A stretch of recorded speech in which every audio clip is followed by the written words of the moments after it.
ಪ್ರತಿ 3 ತಿಂಗಳಿಗೆ ಒಂದ್ಸರಿ ನಡೆಸ್ತಾ ಇದ್ವಿ. ಆದರೆ ಕಳೆದ 6 ತಿಂಗಳಿಂದ ನಾವು ನಡೆಸಿಲ್ಲ ನಮ್ಮ ಪಂಚಾಯತ್ ವ್ಯಾಪ್ತಿಯಲ್ಲಿ. ಹಿಂದಿನ ಸರಿನೂ KDP ಸಭೆ ಕರೆದಾಗ ಭಾಳಷ್ಟು ಅಧಿಕಾರಿಗಳು ಗೈರಾಜರಾಗಿದ್ದರು. ಆ ಸಮಯದಲ್ಲೂ ಪತ್ರಿಕಾಗೋಷ್ಠಿ ನಡೆಸಿ KDP ಸಭೆಯನ್ನು ಮುಂದೂಡಿ 2ನೇ ಗ್ರಾಮ ಸಭೆಗೆ ಬಂದಿದ್ದರು. KDP ಸಭೆಗೆ ಅಧಿಕಾರಿಗಳು ಬಂದಿದ್ದರು. ಮತ್ತು ಈ ಸರಿ ಕರೆದಾಗಲೂ ಮತ್ತು ಎಲ್ಲ ಸ್ಥಿತಿ ಅಧಿಕಾರಿಗಳು ಗೈರಾಜರಾದರು. ಒಂದು 3-4 ಇಲಾಖೆಯಲ್ಲಿ ಬಂದಿದ್ದರು. ಕೊನೆಗೆ ಆದರೂ ನಾವು KDP ಸಭೆಯನ್ನು ನಡೆಸಿದ್ವಿ, ಮುಂದೂಡೋದು ಬೇಡ ಅಂತೇಳಿ. ಒಟ್ಟು 24 ಇಲಾಖೆಗಳಿಗೆ ನಾವು ಕೊಟ್ಟಿದ್ವಿ. ಲೆಟ್ರ್ ಕೊಟ್ಟರೆ ಬಂದಿರೋದು ಕೇವಲ 9 ಇಲಾಖೆಗಳು. ಅದರಲ್ಲೂ ಒಂದು 9 ಅಧಿಕಾರಿಗಳಲ್ಲಿ ಅದರಲ್ಲಿ 4 ಅಧಿಕಾರಿಗಳು ಬಂದಿದ್ದು ಅವರು KDP ಸಭೆ ಮುಗಿಯೋ ಹಂತದಲ್ಲಿ ಬಂದರು. ಅಂದರೆ ಅಷ್ಟು ಬೇಜವಾಬ್ದಾರಿಯಿಂದ ನಡ್ಕೊಳ್ತಾ ಇದ್ದಾರೆ. KDP ಸಭೆ ನಡೆಸ್ಬೇಕಾರೆ CA ಇವರಿಗೆ ಇವಾಗ ಒಂದು ಲೆಟ್ರ್ ಕೊಟ್ಟಿದ್ವಿ, ಎಲ್ಲ ಇಲಾಖೆಗಳಿಗೂ ತಾವು ಒಂದ್ಸರಿ ಮಾರ್ಗದರ್ಶನ ಮಾಡಿ ಅಂತೇಳಿ. ಆದರೂ ಸಹ ಅಧಿಕಾರಿಗಳು 9 ಇಲಾಖೆ ಬಂದರೆ ಇನ್ನು ಉಳಿದ 15 ಇಲಾಖೆಯವರು ಬಂದಿಲ್ಲ. ಇದರ ಉದ್ದೇಶ ಏನು? ನಾವೇನು KDP ಸಭೆಯಲ್ಲಿ ಊಟ ತರಿಸಿ ಊಟ ಮಾಡಿ ನಾವು ಕಾಲ ಕಳೆಯೋಕ್ಕೆ ಬರಬೇಕು ಅಥವಾ KDP ಸಭೆ ನಡೆಸಬೇಕು? ಇದ್ರ ಬಗ್ಗೆ ಇವನು ಕ್ರಮ ತೆಗೆದು CS ಅವರು ನೇರವಾಗಿ ಇದ್ರ ಬಗ್ಗೆ ಸ್ವಲ್ಪ ಜಾಗೃತಿ ಮೂಡಿಸ್ಬೇಕು.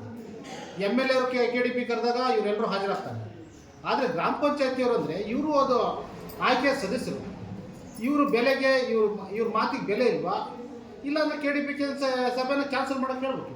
ಸುಮ್ಮನೆ ಸರ್ಕಾರದ ಖರ್ಚುಗಳು ಉಳಿತವೆ, ಆಮೇಲೆ ನಮ್ಮ ಮೆಂಬರ್ಗಳ ಸಮಯನೂ ಉಳಿತದೆ.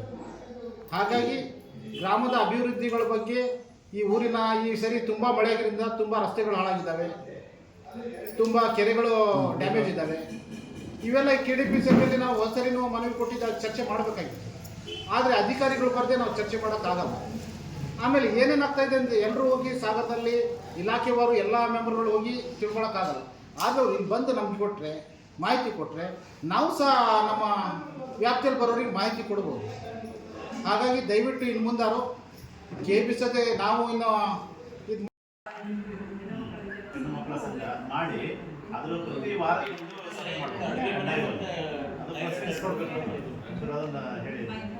ನಿಮ್ಮ ಇಲಾಖೆನ ಎಲ್ಲೆಲ್ಲಿ ಬಿಲ್ಡಿಂಗ್ ಇರ್ತವೆ, ಎಲ್ಲೆಲ್ಲಿ ಕಾರ್ಯಕ್ರಮ ಇದ್ದಾವೆ,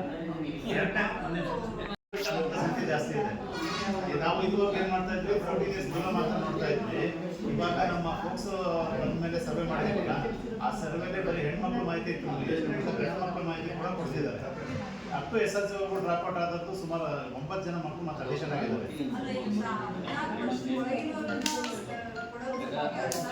ನಮ್ದು ಅಪ್ ಟು 8 ಕೊಡ್ಬೇಕು ಇವಾಗ. ಏನಾಗಿದೆ ಅಂದ್ರೆ ಈಗ 4,000 ಏನು ಬಂದಿದೆ ಅಲ್ವಾ, ಹೋದ ವರ್ಷದ ಕಂತನ್ನ ಈಗ ಬಿಡುಗಡೆ ಮಾಡಿದ್ರು. ಮೊನ್ನೆ ಜೂನಲ್ಲಿ ಹೋದ ವರ್ಷ ಕಂತನ್ನ ಬಿಡುಗಡೆ ಮಾಡಿರಲಿಲ್ಲ. 1, 2ನೇ ಕಂತ ಅಂದ್ರೆ ಕಂತು ವಯಸ್ಸು ಬರುತ್ತೆ, ಒಟ್ಟಿಗೆ ಕೂಡ ಬರ್ತಾ ಇಲ್ಲ. 2,000 ಈಗ ಬರ್ತಾ ಇದೆ. CS ಅವರ ಆರ್ಡರ್ ಆಗಿರೋದು ಅಂದ್ರೆ ಶೌಚಾಲಯನ ಮಕ್ಕಳಿಂದ ತೊಳಸ್ಬಾರ್ದು ಅನ್ನೋ ಕಾರಣಕ್ಕೆ ಶೌಚಾಲಯ ತೊಳೆಯುವಂಥದ್ದಕ್ಕೆ ಒಂದು ಮಷೀನ್ ಇದೆ. ಅದರ ಪ್ರಾರಂಭಿಕ ಬೆಲೆನೇ 4,500.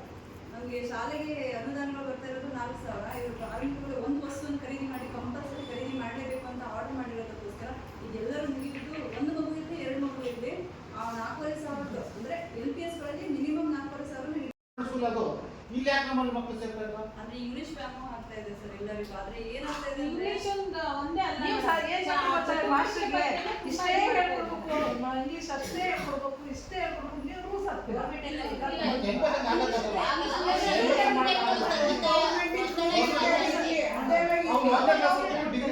ಅವ್ರು ಬೇಸಿಗೆ ಅಷ್ಟೇ ಹೇಳಿದ್ರೆ ಸಾಕಾಗಿರ್ಬೇಕಾ? ಅವ್ರು ಇಷ್ಟೇ ಎಲ್ಲ ಕಡೆ ಅದೇ ರೀತಿ ಇರಲ್ಲ. ಏನಾಗುತ್ತೆ ಅಂದ್ರೆ ಇಂಗ್ಲಿಷ್ ಇಲ್ಲೂ ಕೂಡ ಮಾಸ್ಟರ್ ಡಿಗ್ರಿ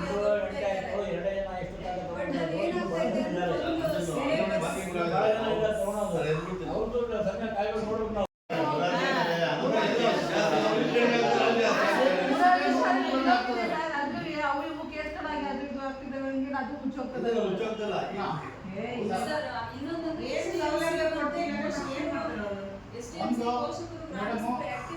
ಶಿಕ್ಷಕರು ಆಕ್ಟಿವ್ ಮಾಡ್ತಾ ಇಲ್ಲ.